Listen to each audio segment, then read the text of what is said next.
Du lịch là một hành trình vô cùng kỳ diệu. Mỗi hành trình là một cơ hội để khám phá, bổ sung thêm kiến thức, kinh nghiệm và trải nghiệm.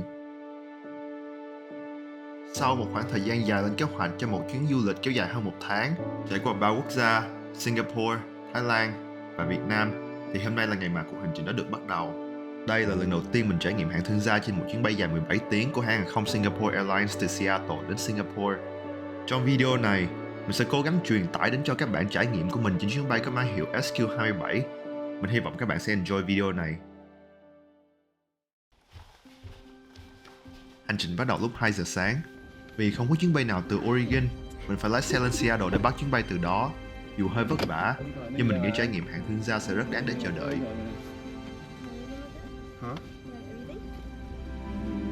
Rồi thành phố lúc mọi người còn đang trong giấc ngủ. Đoạn đường từ Oregon lên Seattle dường như chỉ có mình. Đây cũng là lúc mình dành một chút thời gian để chợp mắt.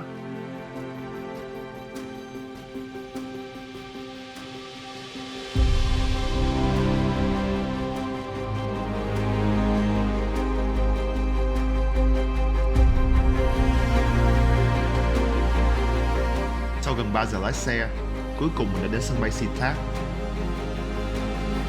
Mặc dù trời còn chưa sáng, nhưng sân bay SeaTac đã nhộn nhịp với rất nhiều người được drop off để đón những chuyến bay sớm. Aku nggak pakai lah negatifnya.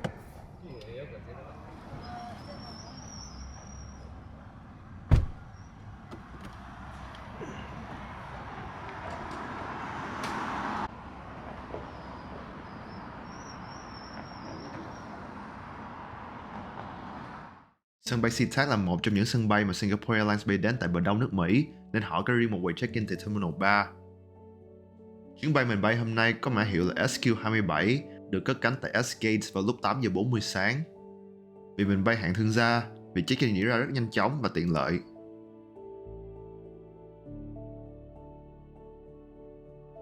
Sau khi check-in thì mình cũng nhanh chóng qua cổng an ninh nhờ lối ưu tiên riêng dành cho khách hạng thương gia. Và sau đó thì mình phải lên tàu để đi qua S-Gates để ra cổng máy bay, kèm theo đó đến vào phòng chờ nghỉ ngơi trước giờ bay.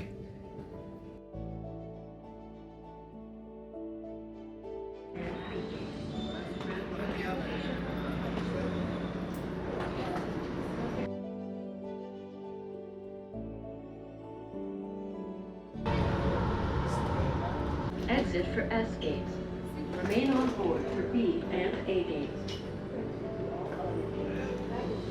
And ground transportation.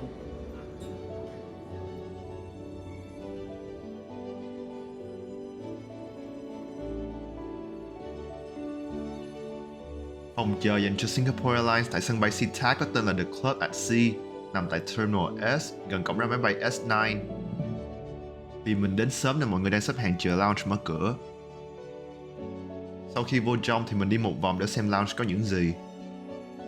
Để phục vụ nhu cầu ăn sáng của hành khách, lounge có những món cơ bản như trứng omelette, parfait trái cây và cereal và sữa.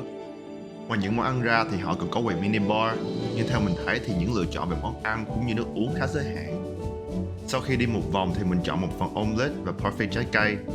Chất lượng món ăn chỉ dừng lại ở mức trung bình, nhưng đối với mình, đây chỉ là một phần ăn lót dạ. Mình chừa bụng để thưởng thức những món ăn trên máy bay. Ăn xong thì mình đã tranh thủ ngồi xuống làm việc và tận hưởng cánh mặt trời mọc tại sân bay Seattle.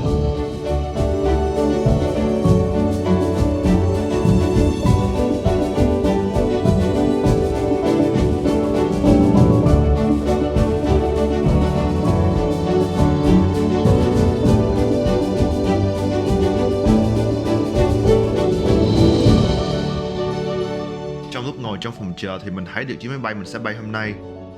Thì chiếc máy bay này là chiếc Airbus A350-900 sẽ bay từ Seattle đến Singapore.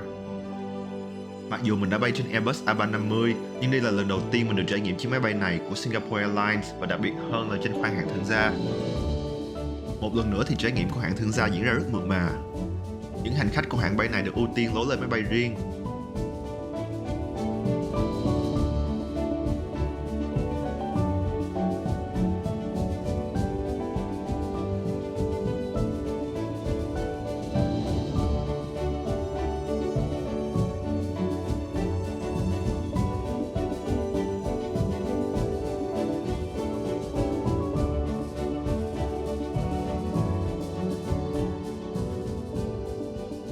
Lên tới cổng máy bay thì những tiếp viên hàng không đón chào rất nồng hậu. Sau khi họ biết được mình ngồi ghế nào thì họ bắt đầu gọi mình bằng Mr. Nguyễn. Đây là một chi tiết thể hiện sự tận tâm cho dịch vụ bay của hãng hàng không Singapore Airlines.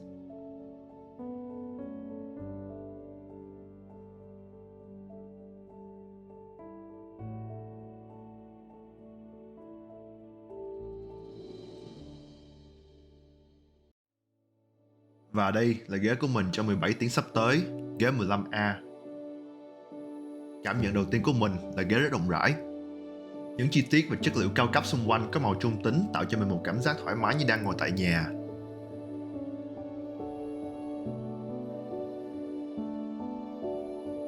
Bên phải của ghế có những nút bấm để tắt mở đèn, nâng và ngả lưng ghế, kèm theo nút gọi tiếp viên cũng như là ổ cắm tai nghe. Phía trên thì có 3 nút bấm để điều chỉnh góc sáng của đèn tại ghế. Mỗi ghế trên hạng thương gia đều có một tai nghe cao cấp từ 3.000 ở lớp sinh và một chai nước được nằm sẵn trong khay đựng bên trái. Kèm theo đó, trên ghế sẽ có một đôi dép, vớ và miếng bịt mắt. Sau khi ổn định chỗ ngồi thì tiếp viên đã phục vụ cho mình một ly nước cam. Mình cũng nhanh chóng xem qua bản hướng dẫn an toàn cũng như là menu trước khi take off.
Sau khi máy bay ổn định độ cao thì mình đã order một ly Singapore Sling.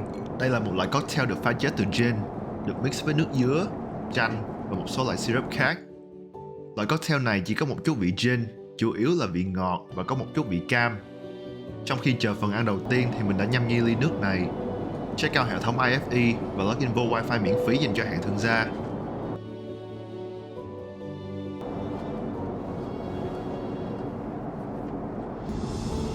Sau gần 2 tiếng bay thì phần ăn đầu tiên được phục vụ.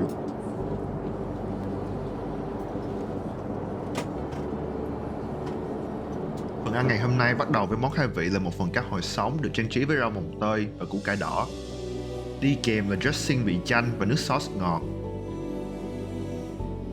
Mình thấy chất lượng cá hồi rất là tươi, phần sauce có phần chua ngọt tạo ra một phần khai vị có phần kích thích vị giác và chuẩn bị cho món chính tiếp theo.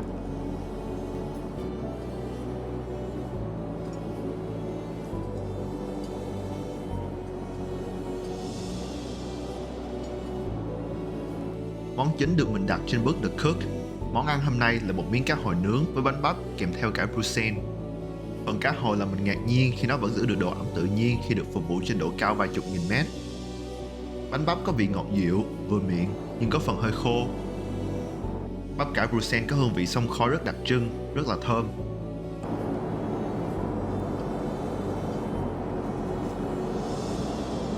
Sau khi xong món chính thì mình đã quá no rồi.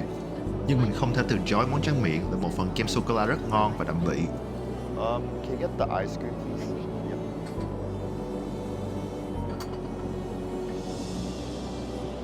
Thank you.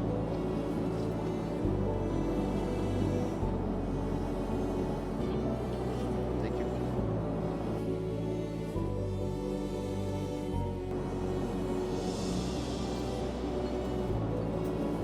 Awesome. Ăn xong thì cũng là lúc mà mình căng da bụng, trùng da mắt. Mình đã nhờ tiếp viên trải giường giùm mình và mình đã nằm xuống và chìm vô giấc ngủ.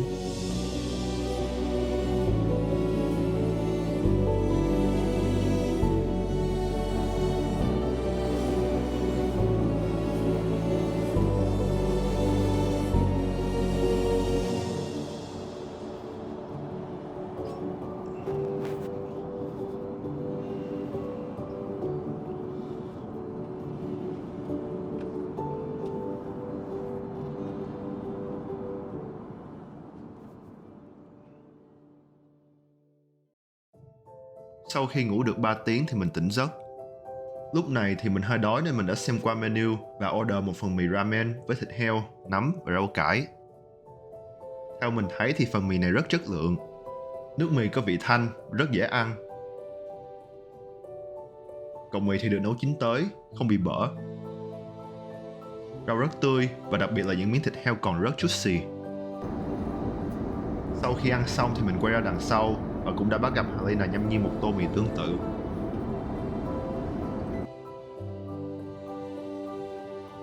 Nghỉ ngơi một xíu thì khoảng 5 tiếng trước khi đáp, mình được phục vụ phần ăn thứ hai.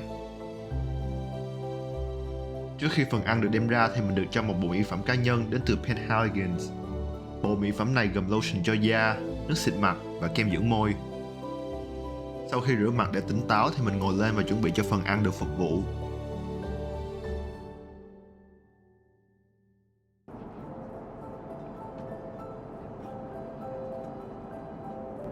Vì chuyến bay bị delay hơn 2 tiếng và mình có đặt bàn tại nhà hàng vào lúc 7 giờ 30, mình đã tiện hỏi cô tiếp viên về giờ đáp và xui thay là mình sẽ không đến được đúng giờ đặt bàn. Okay, so we're landing about 6:40. Now we have it's almost 2:10 right now, so we about 4 Wow. p.m. I have a reservation at 7:30, so I don't think I'm gonna make it, right? Ground staff should be able to handle it once we land because there are many connecting flights as well. Yeah. Yeah.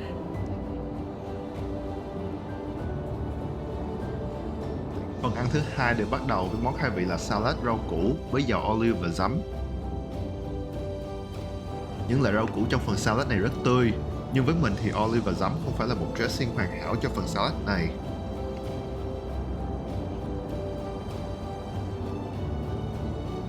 Trong khi chờ món chính thì mình đã làm xấu bằng cách order tất cả những loại bánh mì mà họ có. Mình đã thử hết 5 loại bánh, từ bánh cracker cho đến bánh mì bơ tỏi. Cuối cùng mình nhận ra top 2 mình thích đó là bánh mì Hawaiian, được ăn với bơ lạc, có vị béo từ bơ và ngọt từ bánh. Top 1 không gì khác ngoài bánh mì bơ tỏi. Bánh mì có vị béo từ bơ và mùi tỏi thơm ngậy, ăn rất bắt miệng. Sau khi ăn gần hết 5 miếng bánh mì thì mình đã thấm no, nhưng phần ăn chính vẫn chưa ra. Mình ngồi nghỉ cho xuống đồ ăn trước khi món chính được mang lên.